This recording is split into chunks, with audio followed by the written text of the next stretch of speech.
Hello to our lovely audience. Welcome to the official podcast of TEDxMAIMS. Today we have Mr. Amit Aggarwal, sir, who is an entrepreneur and an author. And sir, this side of the mic is Pari, the founder of TEDxMAIMS.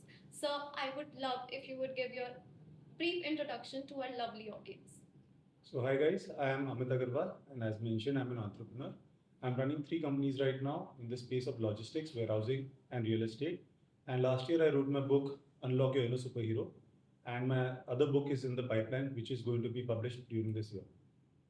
That's totally amazing, sir. With this book, now I am in the thoughts. What drove you to write such an amazing book? So the idea is that I've been facing challenges all my life, and whenever you have odds which are overwhelming, it is very easy for you to think about somebody to come and save you, to have a savior. And you start to look out for options where somebody else comes and helps you out. And in the same way, I kept waiting, hoping for an answer to come, but nothing came. So I realized that nobody's coming to save me and I need to be my own superhero. And that is the inspiration that I got. And I started to look at my challenges, face them. And during that journey, I learned a lot. And I realized that there are a lot of people who are actually having the same issues and they keep waiting for a savior. And they need to realize that they have to up their game, they have to work on themselves, and they have to become their own superhero. So that became the inspiration for this book. That is so lovely, sir. I'm truly amazed by it. Coming to the point, sir, even after being such an amazing author, you are an entrepreneur as well. So, would you shed some light over it? So I come from an entrepreneurial background. My father started this logistics company and I joined him. And I believe entrepreneurship has been in my blood. So that is what drives me. I really love creating new ideas and meeting with clients. And my company gives me the freedom to follow my passions as well. And that's how I was able to write the book. After working on myself, after realizing that there is a lot of things that I need to work on, I realized that I could find the time to start new companies. So once I started working on that, I created a new company every year. And that's how I'm managing three companies right now. And it is the most wonderful feeling, let me tell you. So I would advise all of your friends and fellow students to go ahead and start entrepreneurship and follow the guidelines of Pradhan Mantri Modi ji. Believe in India and make in India. Definitely, sir. I think entrepreneurship is totally the future for our country and for the global world as well. So, what, according to you, is the definition of success? Success has to be holistic. As I mentioned in my book, that even if you are successful in one area of your life, you'll still feel hollow. I have seen people who are widely successful in their businesses, who have plenty of money, but when you talk to them, you realize that they feel there is some space, empty space inside them, whether it is relationships, whether it is recognition, whether it is time management.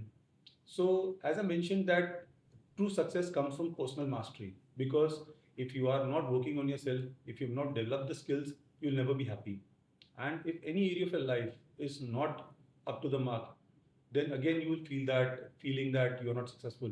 Whether it is your health, whether it is your personal health or mental health, whether it is your relationships, whether it is contribution to society. So currently, just like I am contributing my time to different societies, my favorite area of philanthropy is education and healthcare. And by doing these activities, I actually feel I am successful, not only from my business, from the other areas of life as well. Yes, sir. I think I totally agree with your point of view on this one. And sir, I think our podcast would be majorly watched by young generation like me, like I'm 20 years old, and a lot of youth would be watching this podcast. So, what is one advice coming from you who has gone such versatile fields? What is one advice for generation like us? So that would be delete all your social media accounts, but I am 100% sure nobody's going to follow that or believe me. They'll stop this podcast right now. But one advice that I can give you guys is that there is no substitute to hard work. Perseverance will get you everywhere. Without perseverance, you will not be able to achieve your goals. In today's world, I believe that people are looking for shortcuts. And although some of you might succeed, as mentioned, that elevator will get you faster, but elevator can stop working. The stairs never will stop working. So you need to look at perseverance. You need to give it your best shot, and you need to excel in one field and master that field. And without perseverance and belief, I believe they are the secret sauce to success. So that is where you guys need to really concentrate and work on. That is one tough way to go, and I don't think the generation is ready, but I think in some time we would be as tough as you are. So you have to start with baby steps. I'm not saying that today you have to go and conquer a mountain or run 30 marathons in different countries. Take baby steps, but do not give up your belief and keep persevering till you reach the goal. Yes, sir. Dreams and belief go a long way.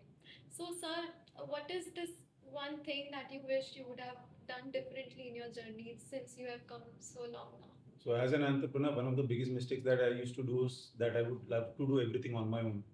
And pretty late in my life, I realized that if I want to do many things, whether it was chasing my passion, writing a book, or opening more companies, contributing to societies, I have a limited amount of time.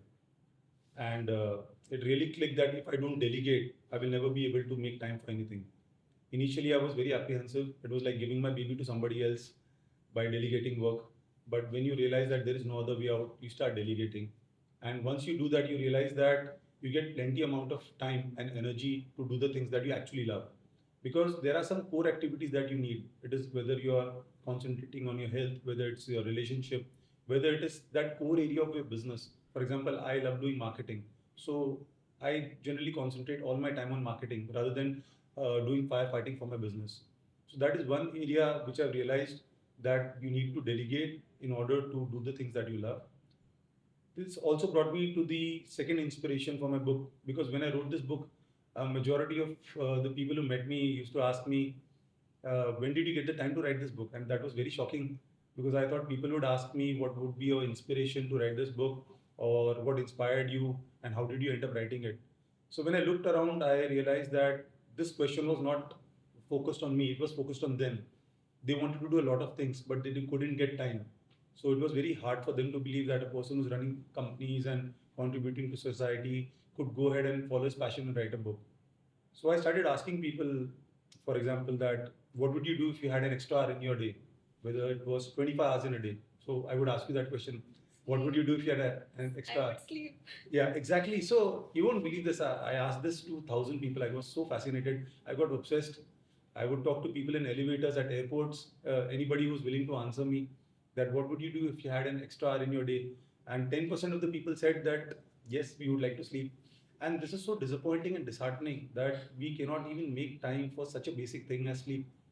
But the real good answers, which I was expecting, and everybody was hoping that I would give time to my family, I would give time to my passion, I would love to travel.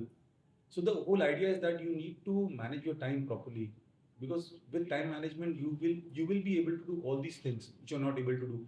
And no matter whether you have 25 hours or 48 hours in a day, if you're not managing time, you will never be able to make time for anything, and obviously to sleep as well. So yeah. Sir, I believe in today's generation and in today's world, or even the people who are like now 35 and 40 years old, they do not have these extra interests that they should have, like learning some instrument, learning some skill, taking out time for the skincare. So, what do you think? What this world is going to be? Yeah, I think so. Every generation is doing the best they can, and the future generation will obviously do much better. The idea is that you need to sit with yourself. I believe all the troubles of humanity is because man cannot sit alone in the room with himself. Because we have all the solution and answers, but the idea is that you need to introspect, you need to talk to yourself, and you need to observe yourself and realize where are you lacking, and then that is what growth is all about. You can never attain perfection. You need to constantly work on yourself, whether it is your health or whether, as you mentioned, whether it is your skincare or thinking about your career or learning an instrument or passion, without which it will be like eating a bland food without salt. And at the end of the day, you'll realize that you are near your deathbed, but you have missed so many opportunities. In fact, there is a book called The Regret of the Dying, where this nurse is talking to critically ill patients, and she gets to talk to them and ask them that what is your uh, biggest regret while you're dying. And most of them tell that we spent our entire lifetime working, and we have missed out on all the real joys, spending time with close ones, being there for the really big moments, or whether it could be traveling or following that passion. So please don't end up on that hospital bed with that biggest regret in your life that you let your life pass by. Follow your passion, make time for the good things, and of course, doing business, making money is very, very essential, but it should not be the only thing that you end up doing. So it is very important to introspect, sit with yourself, and realize what you want from this life. And once you do that, anything is possible. The main issue is that we are not ready to ask ourselves or make time to ask ourselves that what do you want in life. Once you do that, the answers come to you. Yeah, with the word joy you mentioned, I want to remind my audience TEDxMAIMS is happening on 22nd September. So yes, sir, that was it from my side. Thank you so much for joining us, and we'll be staying in touch. Thank you, Bari. Thank you for giving me this opportunity. It's a wonderful opportunity to talk to you guys, and see you on 22nd. Thanks.